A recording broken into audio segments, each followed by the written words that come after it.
there's something I want to tell you about the stress and how we have to look at stress, okay?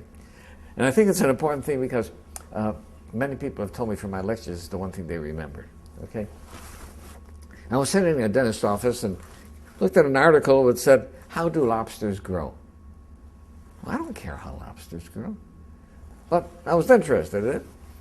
And it points out that a lobster is a soft, mushy animal that lives inside of a rigid shell. That rigid shell does not expand. Well, how can the lobster grow?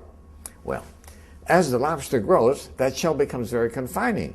Right? And the lobster feels itself under pressure and uncomfortable. It goes under a rock formation to protect itself from predatory fish, casts off the shell, and produces a new one. Well, eventually, that shell becomes very uncomfortable as it grows, right?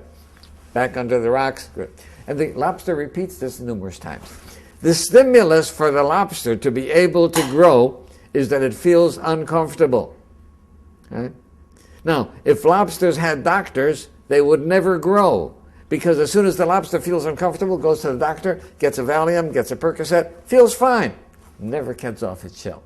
So I think that we have to realize that times of stress are also times that are signals for growth. And if we use adversity properly, we can grow through adversity.